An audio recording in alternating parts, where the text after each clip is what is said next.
Welcome to the final Empire Earth 2 tutorial. This tutorial will introduce you to special resources, nuclear devices, regional powers, air power, and the Crown's system. As the world nears the beginning of its most deadly conflict, World War II, the Aztec Empire and the United States remain friendly and consult closely with each other on plans to face the coming war. Unfortunately, the Aztecs' oldest neighbor, the Incan Empire, has become increasingly unstable and is now run by a fascist regime. As war looms in Europe and Asia, the Incan military continues to expand, and all signs seem to indicate that they will soon enter a direct alliance with the Axis powers. All the Aztecs can do is stay vigilant and respond as decisively as possible to any acts of war the Incans may be planning. Besides displaying your mission objectives, this full-screen map can also serve as a quick and easy way to manage your empire's economy. Click on the Citizen Manager button to see your entire resource collection efforts in detail. This screen shows an overview of your resource gathering efforts for your whole civilization. Icons both in the right-hand column and on the map represent each resource. The numbers next to each resource tell you how many citizens are assigned to collecting it. Idle citizens are attached to your cursor and can quickly be assigned to a resource by left-clicking a specific one on the map, or by left-clicking a type of resource, such as wood, in the panel to the right. Right-clicking a resource takes citizens off and adds them to your idle citizen pool. It is also possible to order the construction of certain resource collection buildings from this screen. The farm, for instance, can be built to harvest food. The oil derrick can be constructed to drill for oil. Oil is one of the special resources mentioned earlier. Special resources appear and disappear throughout the different epochs of the game. In early epochs, you can harvest resources like tin and iron to help build military units. But in later epochs, you'll have to construct special buildings like the oil derrick. Go ahead and build an oil derrick now. You can click the button on this screen and move your cursor over any oil resource on the map, and left-click to place it. An idle citizen will be sent to build it. Once it is built, any citizens that were constructing it will automatically garrison inside. An oil derrick gathers no oil unless it is garrisoned. The more citizens garrisoned, the faster the oil is gathered. You will now accumulate oil at a steady rate. Another type of resource that requires a special building in order to be gathered is technology.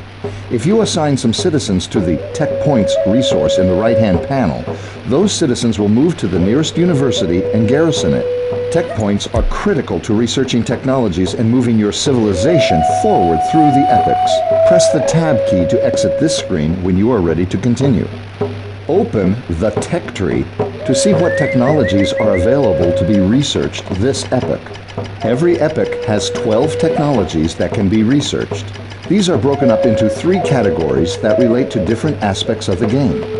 Military technologies occupy the top row and relate mainly to the attributes of military units. Economic technologies occupy the middle row and relate to resource collection and construction costs. Imperial technologies occupy the bottom row and relate to the attributes of special forces and some of your civilization's overall characteristics. Each technology gives a special bonus which you can see by placing your cursor over one until the tooltip appears. Researching technologies is how you'll spend your tech points, but you'll also spend them on advancing to the next epoch to open up new technologies. You'll need to research at least 6 technologies in an epoch in order to advance to the next one. At this time, it looks like you only need one more, so go ahead and pick one to research now.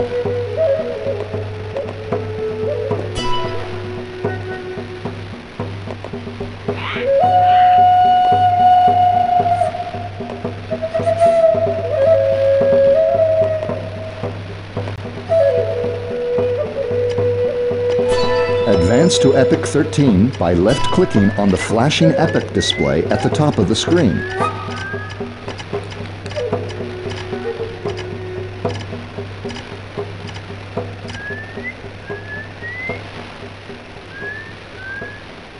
All of the new technologies of Epoch 13 have replaced those of Epoch 12 in the tech tree, but you still retain the bonuses from the technologies you have researched. However, the technologies that were left unresearched are now unavailable. so it is always a good idea to think carefully about when to epic up and when to keep researching. Gathering special resources and researching technologies are good ways of making your civilization stronger. But securing an alliance also helps. Open the Diplomacy panel now. Click on the Propose Alliance icon located in the row belonging to the Americans. This will open up the negotiating table where you can craft exactly the kind of diplomatic agreement you would like to have with this player. On the Terms tab, you can specify how long the treaty will last, how much both players will be able to move through each other's territories, how much line of sight will be shared, and what kinds of restrictions will be placed on harvesting each other's resources. The other three tabs are for determining how many resources, units, and territories you might wish to tribute to the player in exchange for accepting the alliance. Let's offer the United States a good deal for being our friend. Make sure the Terms tab is selected and set the border permissions to trade. This will prevent any units besides trade units from crossing into each other's territory. Now, go to the Units tab and press the Select button. The Diplomacy menu goes away, but your treaty offer has not disappeared. It's just waiting for you to select which units you wish to tribute in the proposal. Select a citizen and click the Diplomacy button again, and you'll see the selected citizen is now included in the deal. Finally, go to the Territories tab and select your territory that borders the United States player. An icon appears on that territory, indicating it will also be included in the deal. When a territory is given to another player, all buildings on that territory are given over as well. Now, click the Send button and then exit the menu by clicking on the Close button.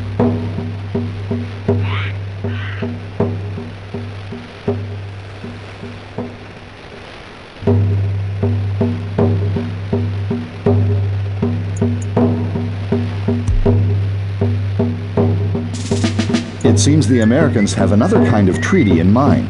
Enter the Diplomacy menu again and click View Proposal to see the Americans' counter offer. When a player makes a counter proposal, you can easily see what that player changed by looking at anything highlighted in red. In this case, the only thing that has changed is that he has made a modest demand of resources.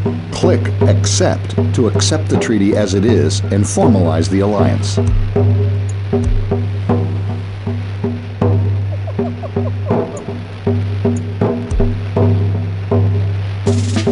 Excellent. Now let's look to our frontier. Go to where the signal flare has just appeared by pressing the spacebar and select the outpost there. Right now, this outpost is the only thing guarding the border between you and the Incans. A great way to keep an eye on the isolated outpost is to use the picture-in-picture